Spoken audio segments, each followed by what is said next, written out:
All right, welcome. I'm sure it'll fill in here in a minute. As Jack said, branding is probably one of the most important things, especially marketing and distribution, right? In a very crowded ETF space with 4,200 plus ETFs now. A lot of times when you meet with a new client, you struggle. You say, okay, this kind of looks like a Me Too product. You have a good team, and how do you figure out that path? And we have this great panel here today that really that's their job. They help people that are launching ETFs or taking their ETFs to the next level figure out how to position it. What audience are you focused on, and really what are going to be those the tactics that you need to have some success. And success looks differently to different people as well. So we're going to help define that. I think we're just going to start with the panel introduction. Caitlin, we'll start off introducing yourself, and then we'll go down the line here. Awesome. Thanks, Mike. Hi, everyone. My name is Caitlin Kardish. I'm a Senior Vice President at Gregory FCA. We are a fully integrated marketing and communications firm that serves clients across the financial services ecosystem. We're headquartered out of suburban Philadelphia, but have offices in New York, Boston, and London as well. So I help lead our work in the ETF space, and we really help clients at every stage of the journey in terms of launching and growing their ETFs. We have launch marketing programs where we help develop your go-to-market strategy, as well as your website, marketing materials like fund fact sheets and investor decks.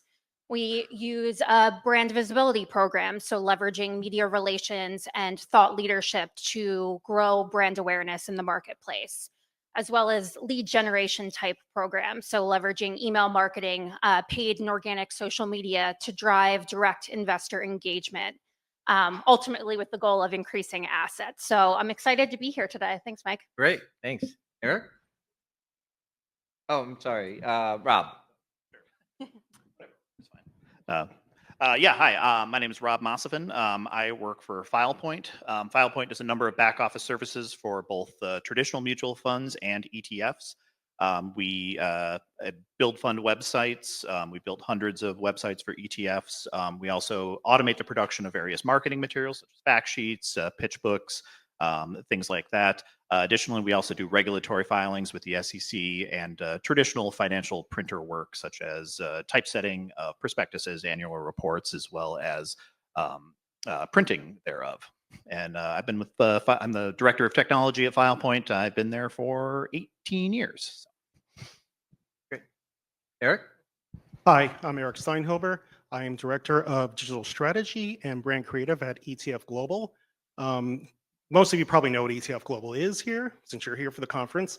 But we do, we're right here. Data and research for ETF specific. And so we're happy to host this, and we're glad to see you all here, and I hope you're having a wonderful time. Chris? I'm Chris Sullivan. I'm the president of Craft & Capital. We are a public relations firm focused on the financial services space that's been active in ETFs in particular for almost 20 years. So we help clients with a number of different parts of telling their story, often starting with figuring out what that story is, and then moving on to the right places to try to tell that story to generate investor attention and ideally assets. Great. I'm going to just start off with a couple of questions. We'll just go down the line and then sort of double back. So, when you talk to new clients about, ETF branding, what are some of the first questions that you ask them? What is the problem you're aiming to solve? I think the root of any strong brand is figuring out what problem or challenge you're addressing for your target audience. So that naturally brings you to the second question, which is, who is your target audience? Are you developing a product that's really a fit for a retail investor, or is it more of an institutional play, or more for the intermediary audience? So figuring out those two first and foremost, I think, is pretty key. Yeah, I think marketing is almost first and foremost when we talk about that, and it can come for a lot of our clients just way too late in the process where they're just like, oh wait, we don't have a logo. We haven't you know they've done the concept and the product first, but really a lot of this needs to be marketing first, because so many of these products, especially ETFs, are really story based. You know, this is or it's already based on your, if it's not based on your established identity, it really needs to be based on a good story nugget or something like that that you can explain, especially for retail funds, to somebody in a couple sentences and not have to break out a bunch of pie charts and a lot of Excel documents to say like, why should this product exist? So I think, you know, I always tell our clients, you know, lead with the marketing as much as you can before in terms of that timeline of Do they say product. things like, why do I need a fact sheet? Exactly. Yeah. Eric? To pick up where they left off, it's all the same questions. It's who is your audience? What is your messaging? What are you trying to achieve? What are your goals? And how do we create the marketing to get there? To get to your KPIs, to get to the deliverables and your expected results. Chris? Yeah, I would echo all of that. And I would also add, one of the first questions we like to ask is why you? You know, there are lots of problems out there that need to be solved. There are lots of people looking for solutions. Why should they engage with you when you come knocking with what it is you're looking to present to them? Because that's going to be fundamental to separating yourself from the rest of the marketplace, because lots of people have great solutions. Lots of people have great ideas. Not everyone has positioned themselves well as the go-to person to talk with when you have that problem that needs to be solved. And do you sometimes get into, you know, how do you tie the firm into the product, Chris? Yeah, absolutely. I think there's often a disconnect that we encounter where we're talking to firms that are looking to get into this space, and the focus is very much product, product, product. And a product-driven communications or PR strategy can really only take you so far. It's very important to get into who is the team, what's behind the firm, what's the thinking, and then who are the people that are going to be out there as the face of this initiative. We spend a lot of time talking with people about that, figuring out who your spokespeople are going to be. Are they well trained to tell that story? Are they able to tell that story in a few different ways to a few different audiences across a number of different media types? Those are things that you really want to tackle early. Because again, if you get to the point where the fund is out there, the product has launched, you've got your look, you've got your website, you're waiting for the assets to roll in, but you haven't really started talking about this whole kind of narrative and storytelling aspect, I wouldn't say you're too late, but you're unfashionably late to your own party. I think just quickly, sorry, building on what Chris said, I think training your spokespeople is key, but it's really about training your entire team. Your entire team is literally the face of your brand. So whether it's a member of your sales and distribution team, a member of your back office, whoever it may be, you want to make sure everyone's, you know, reading from the same script and is really embodying the brand every time they go out into the ETF community, the investor community, and representing your brand. Yeah, well, and just to build on that, just the brand itself, the branding can be so important as well. Just, you know, really make sure, you know, you have a logo, you have colors, you have fonts that just say you. I always go back to I drive by a lot of the Weikert realtors in my area. Yeah. They don't even have a logo. They just have yellow. Yellow is their whole brand identity, and it's just so simple, but you immediately know what it is when you see that sign. I assume they're national. Hopefully, they're not just North Carolina, but they don't really have. Yeah, they don't have a logo. They just always have this bold yellow background, and it's like immediately, and it's so simple, and it's just boom. That's you. That's your product. Yeah, no, as someone who, you know, works with designers every day, having, you know, a design, you know, sort of palette, if you will, is really important. And we stress that with our clients all the time. Eric, anything else you want to add to that? No, echoing everything they said, it's just what defines you, what makes you different, what sets you apart. And it could be as simple as yellow, it could be as simple as red, it could be a Nike swoop. But it's just, it's what defines you and how do you push it out there to make it a part of you and your ecosystem. And I think so- the Nike swoop is taken though. So. I tried. Yeah, I mean, when you think about branding, right, it's everywhere. You know, whether it's Coca-Cola or, you know, see someone with, you know, red on the bottom of their shoes, you know the brand. And so, you know, I think as a culture, we've embraced brand and brand identity.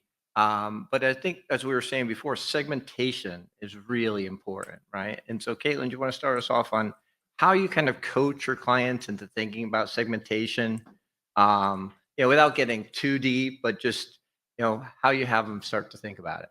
Yeah, so I think it's becoming increasingly apparent that retail investors are a very critical audience for a lot of ETF issuers, whether you're just starting out and you need to grow your asset base in order to get a track record, get that AUM minimum that you need in order to get on platforms, or it truly just is a retail play. So thinking about those types of questions, the role that your audiences will play in the early stages of your ETF as well as beyond is really key. And then the next question is really, where do we meet these audiences? How retail investors get investment ideas, where they educate themselves about what's happening in the markets, where the next opportunity is very different than how a financial advisor is going to be consuming that type of information.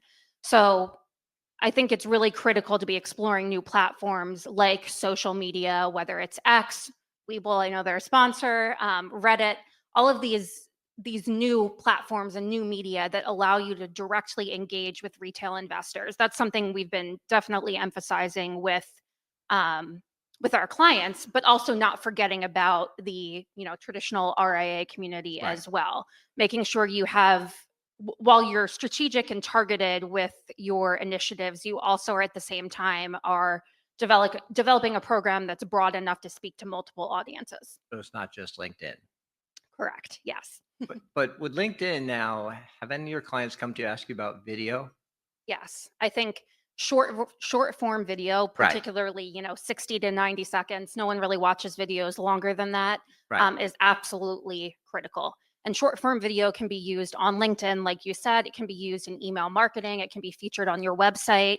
It can be used as a proof point as you're pitching spokespeople to the media. So I think that's really a tool that every ETF issuer should be thinking about. Mike, could I just add something to Yeah. that? I would completely agree with the sentiment that if it's your video, 60 to 90 seconds is probably as long as you want to go. But I think there is an appetite for longer form video from other resources, which I think is a good jumping off point to something that you were talking about when it comes to the different platforms that are out there. And we were talking about this before the panel, but we, through our clients, we're engaging now with a lot of YouTubers, people that 2 years ago we probably never would have thought about, reached out to, talked with. But I would put them in kind of the like having a micro community that they've been able to build. Maybe they've got 10,000 subscribers. Maybe it's 50,000. Maybe it's 100,000. Some of them have really built a lot of momentum. But they will often do these great, impactful videos with our clients, 20, 30, 40 minutes. A lot of them allow them to go really deep into their funds and what they're doing, what they've launched. And you're connecting with an audience that's already very engaged. And so I think that's a good example of some of the newer approaches that we definitely recommend kind of younger funds and younger fund families take. I would also add back to the topic of spokespeople. Sometimes for your spokespeople who may have been in this industry for a while, you have to coach them to check their ego at the door. If they're used to demanding the CNBC appearance, by all means, we are still going to seek that out, try to get that for you. But we're also going to recommend conversations like this, which may be vastly different from things they've done in the past, but in a lot of ways could engage them with an even more engaged audience of investors that's going to listen to everything that they have to say. Right. And it's gotten very crowded, right, in the marketplace. So you do have to always be creative and try to find new outlets and try different, formats and to get the message out, right? Yeah, I think especially you can find that really, really focused audience. Yeah. I compare it to buying a billboard on an interstate. Yeah. So many people are going to see that, but are they going to go home and buy a mutual fund? But if they watch a really focused YouTube channel that really, is aligns with your like investment ideas and your audience, I mean, that's just such a, and in terms of ad spend, probably way cheaper than buying a billboard. So Yeah, I have a funny billboard story, but not for this audience. Uh, that's for the late night show. later, Okay. yeah, for drinks. Eric? I think the example of YouTube is probably a really, really good one because they have a built-in audience to their channel that is eager for this information. They're seeking it out. You're not hitting them in a place where they're not looking for it. So it's going to resonate more. They're going to take that away. They're going to look at that. They're going to probably do some research on it and see where it goes from there. But I think you probably get a lot more traction from those avenues than traditional signage for your products. Yeah, and one of the things that we recently developed was a single sponsor website that has an RIA community to it. And to have 20,000 RIAs talking about investing with a group of products, very powerful, tool to tap into. So, Mike, you can tell them the website. I don't think you're going to get in trouble. it's etfsector.com. So yeah, but it was sponsored by Sector Spiders. And their business model was based on access, where they wanted to give access and low cost product to investors, and created a third pillar for them, which was tradability, which is, how do you get people to trade it more? And if you trade it more, there's more revenue for the firm. So kind of a cool idea. But getting back to branding, I think that, as we're working with clients, and you're evaluating the team as they're evaluating you, right? Do you have any stories about, how, without naming names, how you've kind of worked through that and then used, whether it's media training, or you took your media team to bump up their decks, or different examples of just using an agency approach to make the client look better? Yes. I think going off of media training, so we have a lot of clients come to us who have very intelligent portfolio managers who have never spoken to the media, never spoken on a panel like this, but they have a lot of really valuable insights to share. So in that situation, it's our job to fully analyze where they are in this process. There's a lot that goes into becoming a fully trained media spokesperson. There's the pure skills of it, and also just the emotional aspect of it. It can be scary to put yourself in front of a camera in front of millions of people. So there's a lot of kind of hurdles that you often Where have to to help look. them. Yes, exactly. So this has happened many times where we work with a spokesperson one-on-one for many months to get them up to speed, and ready for their first on-camera appearance. We are fortunate to have a studio in our offices in Philadelphia, so a lot of times we'll have clients come to our studio and we'll, put them in the hot seat and run them through mock interviews time and again, and force them to watch themselves back. You ever create a jar? Yes, right. Yeah, we force them to watch it back because it, as uncomfortable as it is, it's the best way to learn. You don't notice that you have certain tics. I'm sure I'm doing some right now. We all have them, but the only way that you're going to learn is by watching yourself back. So we do formal training and then just continuing to work one-on-one with that spokesperson as they grow their media profile. They know the content. Know the content and how to best apply it in a particular setting. Right. And So- storytelling, right? And It's- storytelling. Yeah. How do you make what you're saying interesting? Sometimes it's not about pushing your product. Right. Certain people are just going to be turned off if you start by saying, I have this ETF. That's not going to work. If you empathize with your audience, Right. meet Start with with the problem. start with the problem and then lead, follow up with the solution, you're much more likely to get engagement with your audience. And Chris, you have a lot more experience with this as well. Do you want to jump in? Yeah, I would definitely agree with everything that was just said. I think the media training aspect of it can be great for that kind of getting to know you, helping the client figure out what they need to do. But I think we will also spend a lot of time with them just looking at the media itself. And we'll often ask them, who do you look for? Or who does it really piss you off when when you see them in the news?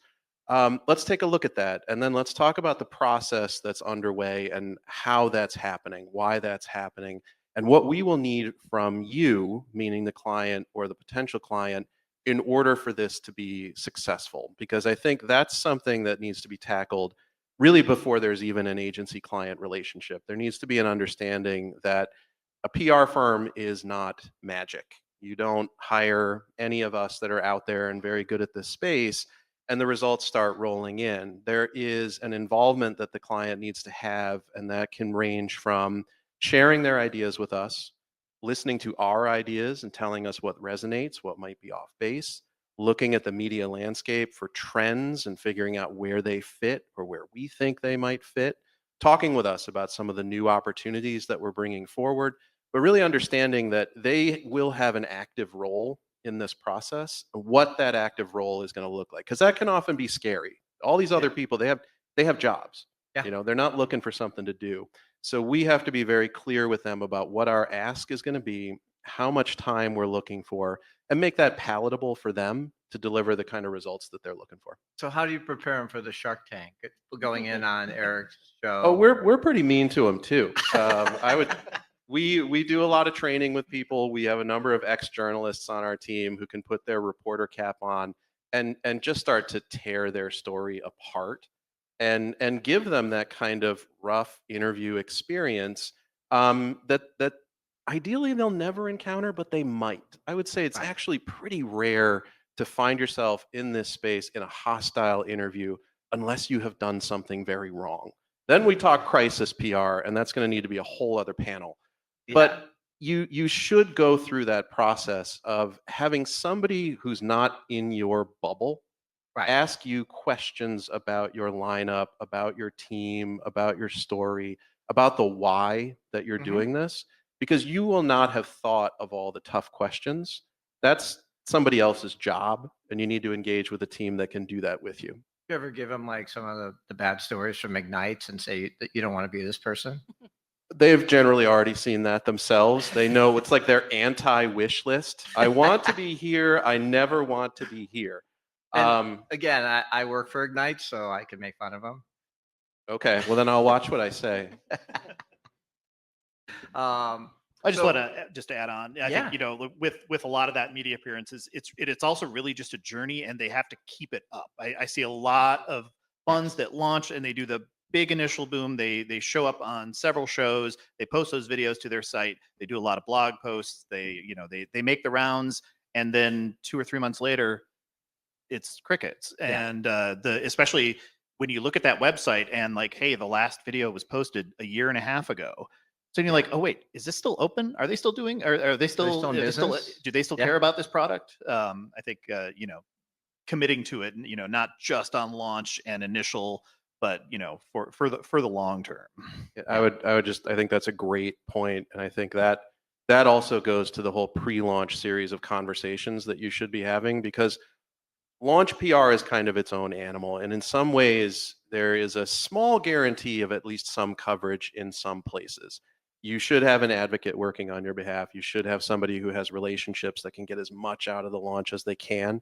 But well before that first product is out there, you should be talking about what next. Where do you fit in the media marketplace?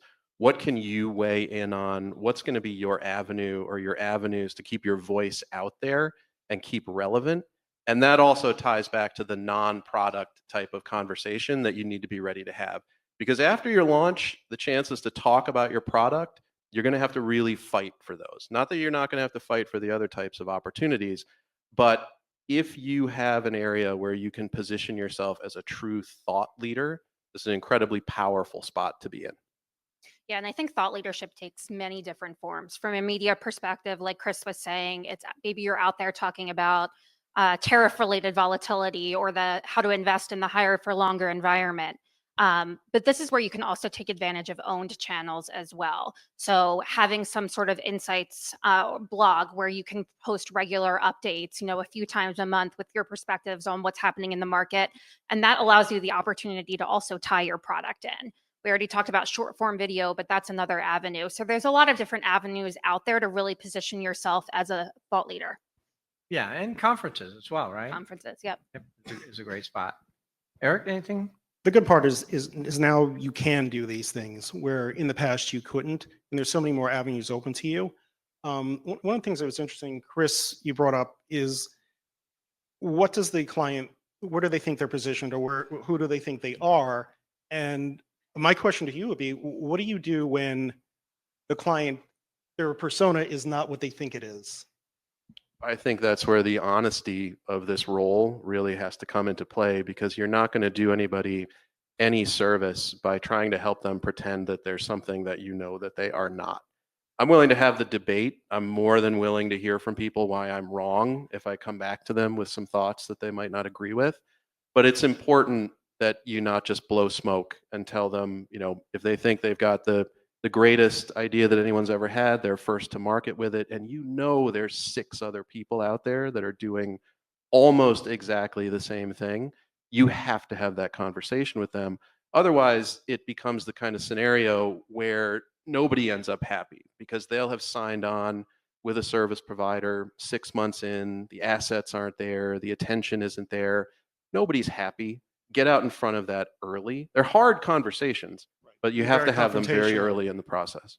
Yeah, I think coming to the table with a competitive analysis is helpful, because it's one thing to have a service provider say something to you, but if you come with the facts, like this is how you stack up versus X, Y, and Z competitors, and using that kind of as a foundation of where are you truly bringing something different to the market versus these competitors, that may help kind of open their eyes to the reality of the situation. Yeah. And again, we've all had that conversation with people, and it's difficult. So let's change gears a little bit, and let's talk about ticker as brand. My favorite topic, because we have some great tickers in this industry. We really do. I mean, you start with SPY, you go, I've worked on probably my favorite ticker is Robo, right? It is a great ticker. I remember Andrew Channon showing up with the hoodie with this hack ticker on the back, or Or when going he in showed up to the NASDAQ in his NASDAQ. astronaut suit. Yeah, Steve O, wasn't happy about that. But it's just, so talk about, tickers brand. Do you love it, hate it? And give us an example of one you like and one you don't like. I don't hate it. I think it certainly helps in terms of making your brand and your product memorable, but I think your ticker is just one small representation of your Right. entire brand. So I think that's something to keep in mind. You almost don't want to put all your eggs in one basket too. Most issuers, ideally in the long term, are going to be launching multiple products, multiple product suites. So you don't want to build a brand around one product, and as you expand, it becomes more difficult to kind of disassociate yourself to an extent from one product and really become known as a multifaceted issuer versus a kind of one product wonder. Although I would argue that there are companies like Invesco who are known for QQQ, right? Right. And I think the challenge there is, well, yes, they want to be known for QQQ. They have hundreds of other ETF products out there that they also There's want only to be so many known for. 4-letter combinations Right. you can get to. So. Right. So it's a balance. Of course, It is you a wanna- balance, yeah. You want to stay true to what you're known for, but at the same time, make sure you're also raising awareness for the other products and the other strategies that you're. Yeah, I remember when we were promoting Robo, and Global X was promoting bots, and it was like a neck and neck race, but it was the battle of the tickers, we used to call it. Yeah, I think it's a great component of that initial marketing. Like that's what people are going to remember. I like one of our clients, Roundhill. They launched their first ETF, which was video games, and it was nerd. Right. Which, like, perfect, great. Like you're not going to forget that, especially if you might happen to be a nerd. I don't know if there are any here. Well, okay, but The finance conference. yeah, Of course exactly. there are. So, Yeah, I just thought, yeah, such a strong, and obviously the video game connection right there. I mean, and it just hit, and it was just you remember that, and that can be enough to get you over that line of establishing that, what are you giving to the market? What question are you answering? You're just saying, boom, video games. Right. It works great with themes, right? Yes. It's the thematic ETFs. I love that one. I love nerd. Yeah. That's great. Yeah, I love a good ticker name. I love that because if it's something that resonates, that sticks with people, I think that's amazing. I mean, you have to back it up with what your product is, but for that to be something that people think about immediately, I think that's amazing. I go back and forth on this because I think a great ticker is a nice to have. If you have a good ticker, that can be a very powerful part of your marketing and communications apparatus, but it's not necessarily essential. What's really essential is that you have a good product and that you've thought about your pricing and that you've thought about your differentiation and you've thought about your benchmark and you've thought about your portfolio manager. I think there's a lot of great examples of funds that have hit and have had great tickers. I think I always commend the Gregory folks because I think Hack was one of yours when that came out. Like, kudos to you guys. But I would also say the ETF graveyard is littered with fantastic tickers. It doesn't guarantee anything. There's so much more that goes into it. But I do think that one of the points that was raised is a really good one. As you expand your lineup, there is an opportunity to have kind of a multi-pronged approach to the brand that you're building. And individual funds can emerge as very powerful brands on their own. When that happens, or if that's your plan, it's important to think about the umbrella brand that you're trying to build and have it all tied together. That's, again, kind of where some professional guidance can come into the mix and help you tell multiple stories that are all leading people back to the same place, even if they're taking different journeys to get there. Right. So a lot of times that leads to like brand extensions, right? How do you take this good theme and can you create different versions of it, right? And what's your sort of brand long game? So Caitlin, starting with you, can you talk about how you coach your clients on the long game of building your brand and helping them think about it in more 5-10 year intervals?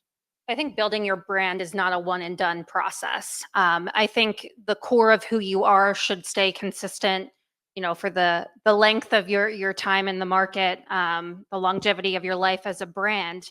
But you would be doing yourself a disservice if you didn't constantly be soliciting feedback about how your brand is resonating in the market. Whether that's having conversations regularly with your sales and distribution team about what's resonating with advisors and what's not. Taking a close look at your marketing efforts. Are we seeing an ROI? Should we be tweaking our messaging? You can do things like A/B testing with social media advertising, just as more of a tactical example, to see what's really hitting home. And you can't be afraid of negative feedback. You don't want to stick your head in the sand because you're never going to improve as a brand and live a long, successful, happy life as a brand if you're afraid of feedback. Yeah, and I think social media, as you said, is a great way to A/B test. Even if it's as simple as, if you're doing 2 posts a week around content that sort of based on, this index or that index that's aligned with your fund, um, what words are resonating, like what stories are getting better, views and click-throughs, I think makes a huge difference. And I think it often is dictated by the market cycle. Earlier this year, investors cared a lot about volatility and protecting their portfolios against volatility. Whereas last year, maybe they were focused on the higher for longer environment. So how you're positioning your product and your brand may change slightly based on what's happening in the markets and what investors care about. So that's why having that channel for feedback is so critical. Right. And Chris, how have you dealt with people getting pigeonholed into different, you're a buffer strategy, you're this strategy, you're that strategy? What have you told them? Well, sometimes you're pigeonholed for a reason. Maybe that is all that you do. And that can happen. There are some firms out there that are highly specialized in the products that they have built. That doesn't mean you should only be out there looking for one thing to talk about or one place or one audience to try to tell that story to. If you do have a relatively limited reach in terms of the products that you have, there's still a pretty broad universe of things out there that you can do. I think for us, and thinking about who might be in the room, I would think about brand in a couple of different ways. You have the brand for the startup, the emerging ETF brand that's just coming out of the gate, brand new. There, in the conversations I would have, I'm less concerned with 10 years out. I'm more concerned with right now, maybe 1 year, maybe 5 years. You do want to have a plan. It is important to have a plan. It is important to have goals. But I think you want to be really locked in. Oh, there goes They the told me this place ETF. was haunted. They dropped that. Eric, Yeah, Eric, exactly. we just took a hit to the It's the ETF global brand. 14-minute and 27-second. So I would say for that newer nascent brand, there is more urgency. There's more kind of in the moment. You do want to have that longer term viewpoint built in. Then I would say for the brands that may have been around for a little while, it's important to remember that brands evolve, product lineups evolve. Sometimes the leadership of a firm might change or evolve. Any of that can bring different viewpoints into the mix. But when you might be looking to make some shifts to a brand, it's important not to go into it and just plan for a hard pivot. Today you're one thing, tomorrow you're something else. Nobody's going to keep up with you, and it's going to be really hard to keep their attention and keep any trust that you might have earned for the old version of the brand that you were. That's a process that I think is not to be taken lightly, and something that I think firms that might be looking at, okay, we've made it to this point, what comes next? That really, you kind of want to really drill down and figure out, what have we accomplished? What do we stand for? Now, what are our goals? What do we want to be known for next? How do we bridge those two and keep what we've already built?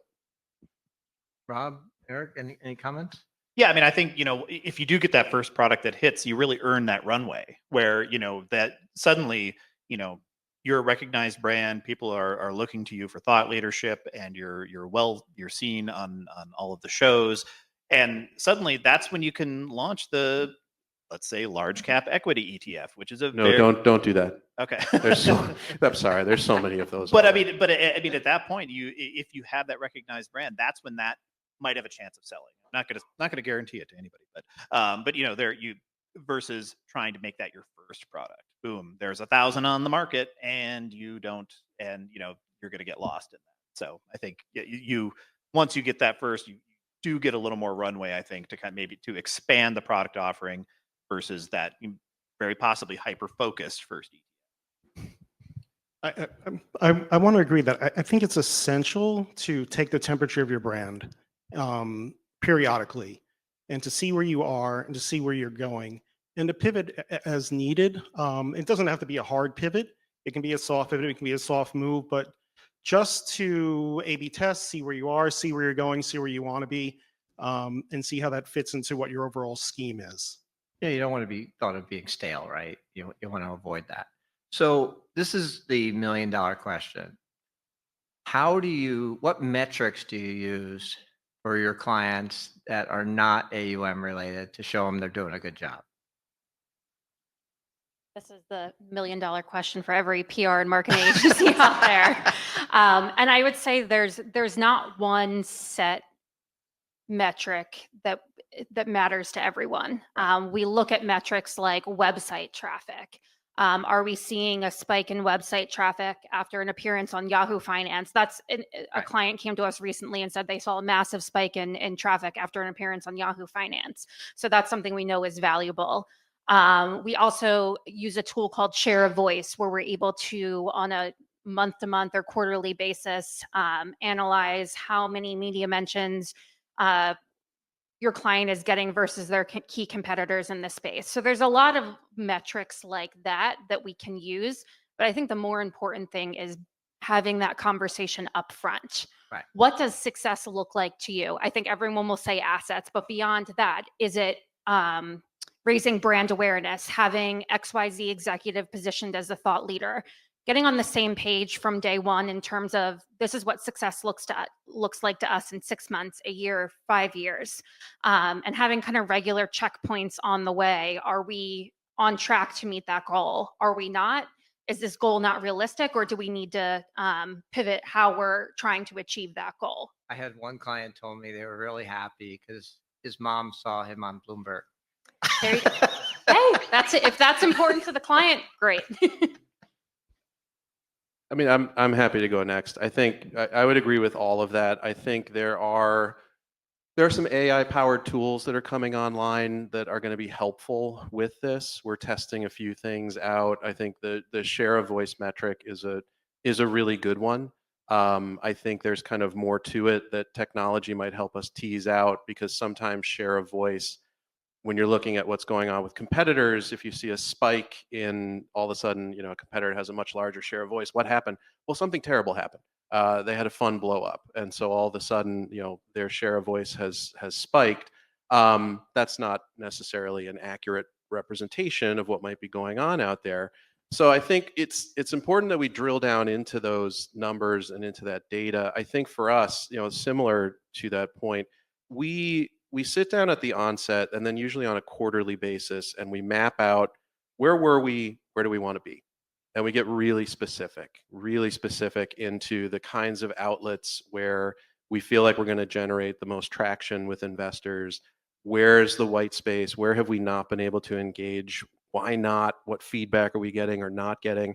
How can we get over that hurdle to start getting coverage in a lot of those different places?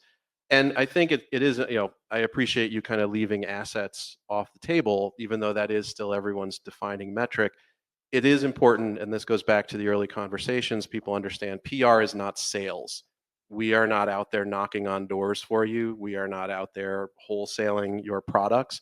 We are trying to arm that team, if you have one, with air cover, so people already know you when you go walking through that door or when you reach out for that meeting.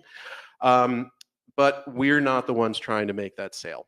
We are providing a powerful tool, ideally, for the ones who are.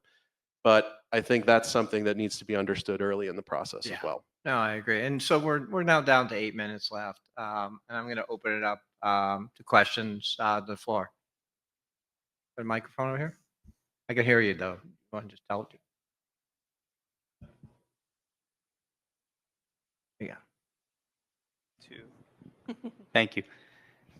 And by the way, when that dropped, I just thought that was a mic drop from what you said. That was pretty dope. Then yes. So as you think about ETF issuers that are on the smaller side, they're going to change their strategy. Something might change. There might be an early PM departure, some unprecedented change.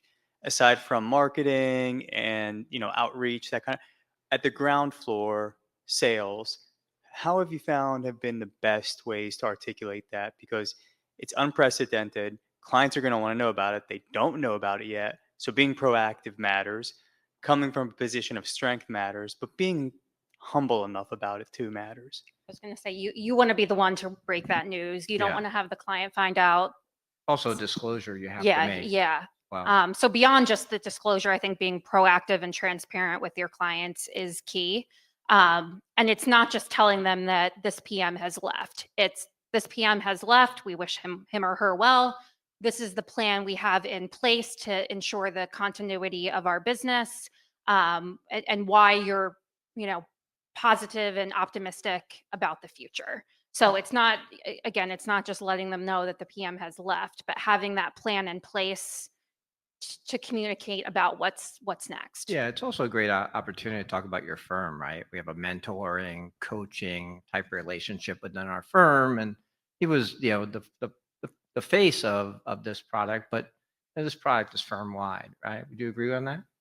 Yeah, just hey, this is, or we have this rising star that's coming up through the firm that's replacing them, or if you've replaced them with somebody who is just really extensive or matching experience, it'd be a great time to highlight that and even frame it more like that. Hey, look who we're bringing to the team. Right. Yeah, I would add too. I think it's a great example of why you never want your shop to be a one man or a one woman show, because if you lose that one man or that one woman and that was your brand, that can be very problematic and a little tough to bounce back from. So that's why we always recommend to our clients, even the clients that are on the smaller side, don't just have one person out there telling your story. Try to have multiple people that are in a spokesperson's role, so that if that happens, and let's be honest, it does, right? I know you were saying it was unprecedented, but it is. It happens all the time with firms all over the place. And I will say it actually, with the advisors that you're probably worried about, it's not unprecedented for them to learn about this either. What they're going to want is a clear picture as to why, a clear picture as to what's coming next. Should I be nervous? No. Here's why. If you're able to communicate that in the moment, you should be okay. But even before then, if you have set yourself up where you have a deep bench, even if you're like a 3-person shop and that's a 2-person bench, you're doing better than if you just had one person out there and then one day that one person is gone. One more question? Putting together a strategy for your, when you guys put together a strategy for your clients and a marketing plan, do you have any differences, any material difference between active and passive? Yes. It can be very different. I think with active strategy is something that we very much lean into, is the opportunity to highlight the portfolio manager and the kind of investment thesis. I really see the portfolio manager, the portfolio team, to the point about having a bench of spokespeople as kind of the face of that strategy. So that's something that we lean into, and every product is unique, whether it's active, passive, thematic, a core. So no two marketing strategies that we develop are the same.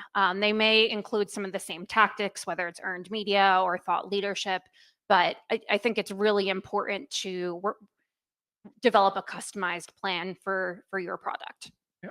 Yeah. Chris? Yeah, I would say I would probably answer this question a lot differently 5 years ago, before active ETFs really took off. Because at that point, there was still quite a bit of novelty to being an active ETF. I think that's been kind of worn away. So yes, there are definitely some differences. You're going to want to be clear on who you have out there telling your story. But I think you'd also want to be prepared for the fact that a lot of folks in the media, which is where we spend the bulk of our time, they're not going to be blown away by the fact that something is active. They're going to want to drill down into the strategy, and whether that is a benchmark following strategy, whether that's an actively managed strategy, it really comes down to how are you describing that strategy in the best, most interesting way. So I think there's tons of opportunity on both the passive and the active side, but I would absolutely echo, you do need a really bespoke program for whatever it is you might be looking to bring out. Yeah, and I would also tie it into, like, is it a new trend from like a regulatory change? Is this a single stock ETF? Is this a Bitcoin strategy? You really try to figure out asset class and how unique it is. And even if it's an index, some of the index providers are getting very creative.